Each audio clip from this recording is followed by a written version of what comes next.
Hebrew language cookbooks that offer recipes from Galilee minorities exist, but there's none in English to compare with this one. With 95 recipes and photographs on every page, The Galilean Kitchen, Cultural Flavors is not only a cookbook but also a window into the landscape and cultures of the Galilee's Druze, Arab, and Bedouin women. Author Ruth Neiman spent a year with 8 housewives of those communities, cooking with them and painstakingly translating their measure-by-eye methods into cupfuls and spoonfuls, to create the book's recipes. Be the first to know. Join our Facebook page.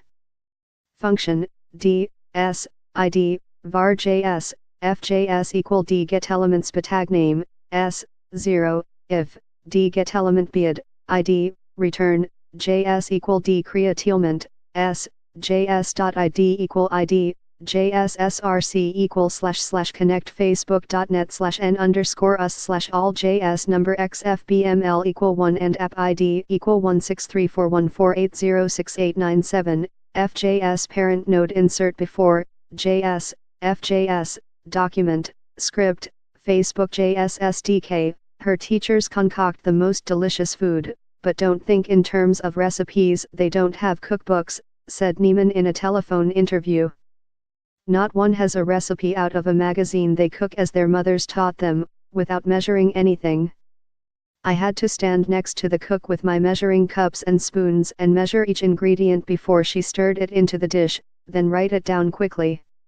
Essays on ingredients considered essential staples, such as olive oil and bulgur, bring the patriarchal village atmosphere to life on the page.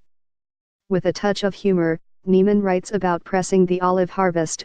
Debate rages among the Druze producers as to the quality of the oil that is pressed using the old stone press versus using modern machines. Undoubtedly, modern methods yield more oil, but a stronger flavor is definitely produced by the stone press. The argument over the quality has yet to be resolved and may well continue for centuries to come, over a strongly brewed coffee. Many village families maintain vegetable gardens where they harvest their own tomatoes, peppers and other ingredients. In late winter and spring, some of the older women still forage wild greens in nearby fields. A section on springtime greens illustrates some of the wild edibles that good cooks have known how to use to feed their families for generations. Incidentally, this is the time of year when mallows, purslane, and other wild greens noted in this book pop up all over Israel. They will vanish when summer sets in, so this is the time to go foraging. They don't shop often, like we do. Neiman noted they have big quantities of frike, bagel, olives, and olive oil stored away, and they use what they've got. All the produce is very fresh, very healthy. And their kitchens are so modest. No array of electrical appliances, just the simplest stoves, uncrowded workspaces, old pots and pans.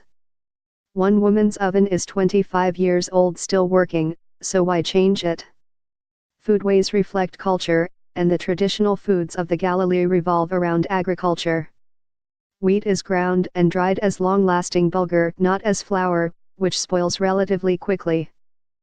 Another important wheat product is frike, wheat harvested while still green and roasted briefly in a bonfire.